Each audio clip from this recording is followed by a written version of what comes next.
Olá pessoal, olá meus irmãos, minhas irmãs, graça e paz a todos. Com muita alegria estamos novamente aqui para mais um contato, para mais um vídeo e eu espero que faça bem a todos vocês. Trouxemos um assunto bastante interessante, é a respeito da vida de Jesus antes da sua morte, porque nós muitas vezes ficamos impressionados porque Jesus morreu na cruz por nós e ao terceiro dia ressuscitou.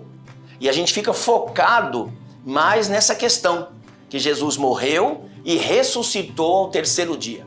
Mas, observe bem, a Bíblia diz que ele foi um homem normal. Diz a Bíblia que ele foi um homem normal como a gente. Aliás, a gente vê Jesus na Bíblia dormindo, triste, alegre, comendo, não é verdade? A gente vê Jesus revoltado, como foi o caso lá do templo, em que ele expulsou os cambistas e aqueles que estavam vendendo e trocando animais lá no templo, né? Então ali ele estava revoltado. Então Jesus, ele tinha reações, sentimentos semelhantes aos nossos. E eu quero ler aqui um versículo, porque eu quero considerar nesse vídeo que o Senhor Jesus não apenas morreu e ressuscitou, mas também ele teve uma vida em que ele teve uma responsabilidade muito grande de não errar. Se Jesus tivesse errado 1 milímetro que fosse, então a obra salvadora, a obra redentora de Jesus por nós teria sido tudo em vão, teria sido tudo inútil, porque os profetas no Velho Testamento, eles foram importantes, só que eles todos eram pecadores. E o próprio Jesus disse que um cego não pode guiar outro cego. Um pecador não tem moral para salvar um outro pecador. Então, eu tenho um versículo aqui na carta de Paulo aos Hebreus, muito importante para a gente pensar a esse respeito. Veja o que está escrito aos Hebreus capítulo 4 e o versículo 15, diz assim: porque não temos um sumo sacerdote que não possa compadecer-se das nossas fraquezas. Porque, olha só o detalhe, porque porém que como nós, veja só, como nós em tudo foi tentado, mas sem pecado.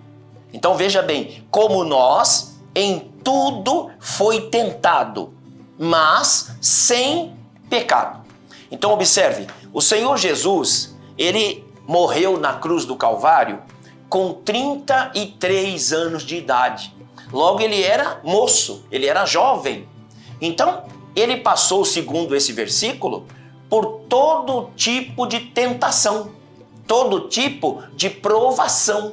E ele não podia errar, ele não podia pecar, porque se ele peca, tudo estaria perdido. Então a gente precisa considerar as lutas que ele teve, porque segundo a Bíblia, ele foi insultado. Ele foi chamado de filho sem pai, né? Ele foi chamado de Beelzebul, enfim, ele foi chamado de um transgressor da lei. Ele foi chamado de uma série de coisas que, na verdade, não era verdadeiro. Mas ele não podia reagir como nós, humanos comuns, reagimos muitas vezes, né? Ele então suportou aquilo tudo e aguentou firme, sem vacilar. A Bíblia diz que nem mesmo em pensamento, ele errou. Então, quando você pensar que você tem um Salvador, quando pensar que eu tenho um Salvador, eu tenho que pensar no seguinte: ele viveu num mundo cruel, num mundo terrível, por 33 anos, e durante esses 33 anos, ele não pecou, nem mesmo em pensamento. Você poderia me perguntar, mas como é que você sabe que ele não pecou nem em pensamento? Ora, porque Deus não pode ser hipócrita. Deus não pode ser falso, Deus tem que ser verdadeiro, Deus tem que ser santo. E não é nem por causa de você e por causa de mim, mas por causa dele próprio. Ele mesmo diz assim: eu velo pela minha palavra para cumprir. Então, ele próprio, ele tem que ter vigilância por causa dele próprio. Então Deus, a Bíblia diz também que Deus não é homem para que minta e nem filho de homem para que se arrependa. Então, Deus é santo, puro e verdadeiro para com você, para comigo e para com ele próprio. Você e eu, quando nós erramos, nós sabemos que erramos, não é verdade? Então, Deus também saberia. Se ele tivesse errado, ele também saberia e ele iria perder a moral perante ele próprio, né? Então, a obra salvadora do Senhor Jesus, ela é muito mais profunda, muito mais interessante do que nós superficialmente às vezes pensamos. Porque tão difícil quanto foi ele encarar a morte da cruz, foi ele ter vivido 33 anos, portanto, na plenitude da sua juventude, sendo tentado, como no versículo que a gente leu, em tudo, não é? Ele, como nós, em tudo foi tentado, porém sem pecado. Então eu medito muito nisso, eu valorizo muito essa questão dele ter passado por insultos de todas as formas e não ter cometido nenhum pecado. E digo mais ainda, mesmo no período em que ele não era conhecido.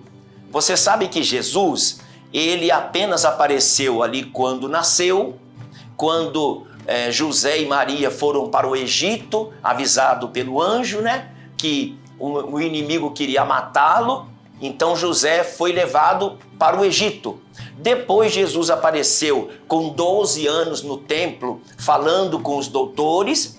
E depois a gente só vai encontrar com Jesus na Bíblia quando ele tinha quase 30 anos, quando foi batizado por João Batista.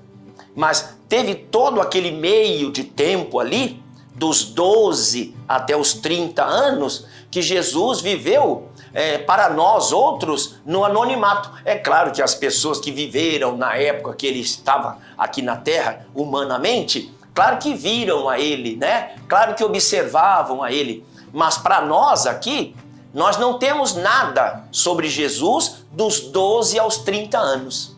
Mas durante esse meio de tempo aí, que foram então 18 anos, ele teve que viver uma vida sem pecado. Tudo por você e por mim. Não é interessante a gente observar isso? Porque ele teve toda a chance de errar, como nós temos. Só que nós muitas vezes erramos. Muitas vezes nós não suportamos a luta, né? As provações, os insultos. Mas ele teve que suportar porque ele pensava em você e ele pensava em mim. Ele veio para fazer algo que ninguém mais poderia fazer. Se ele não fizesse, nós todos estaríamos perdidos.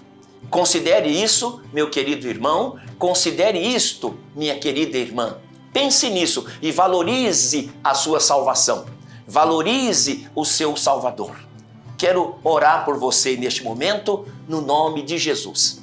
Pai querido, Pai celestial, muitíssimo obrigado por esta breve meditação sobre algo que muitas vezes nós passamos batido, passamos desapercebido, mas é muito bom trazermos à memória que o Senhor teve uma vida de luta, de perseguições, de tentação, como nós acabamos de ler aqui. E o Senhor atravessou tudo isso sem pecado para salvar a mim e todo aquele que crê ao redor do mundo. Muitíssimo obrigado, Pai querido, muitíssimo obrigado mesmo.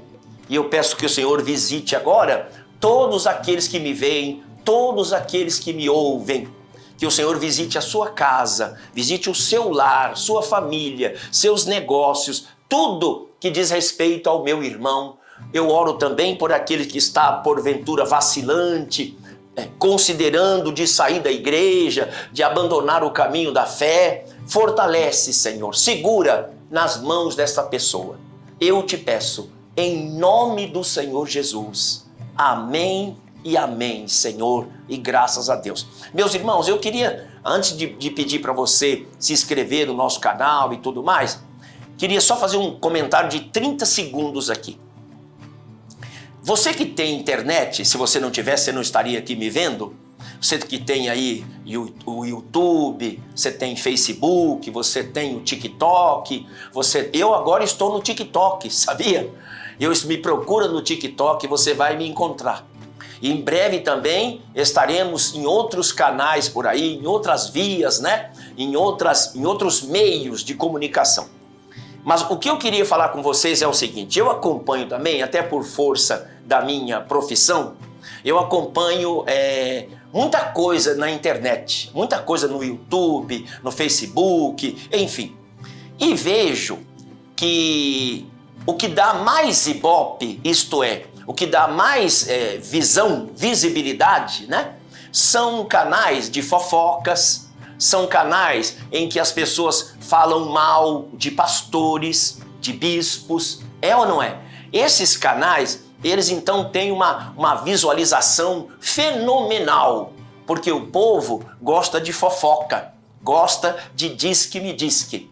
Mas eu fiz um propósito diante de Deus, de que no nosso canal eu iria pregar o Evangelho, eu iria pregar a palavra de Deus. E não quero dar, eu sei que se eu quiser de repente virar um fenômeno na internet, eu poderia, porque as informações que eu tenho, pouca gente tem no Brasil. Pouca gente tem as informações que eu tenho, sabe? Sobre pastores, sobre bispos, sobre, enfim, apóstolos, né? E tudo mais. Mas isso não está em mim. Não faz parte da minha índole ficar fazendo fofoca, criticando, caluniando, falando coisas que nem sempre são verdadeiras, né? E às vezes são, mas eu não tenho nada com isso, entenderam? Eu quero gravar posteriormente um pequeno vídeo dando um conselho. Eu quero deixar isso em suspense, mas eu quero gravar um vídeo dando um conselho, e nós estamos aí com algumas pessoas fazendo manifestações nas BRs, nas cidades. Posteriormente eu quero gravar um outro vídeo dando um conselho para essas pessoas, sem fofoca, sem mexerico, sem diz-que-me-diz-que, sem nada disso, tá bom? Então que Deus abençoe e até a próxima vez, na paz do Senhor. Amém.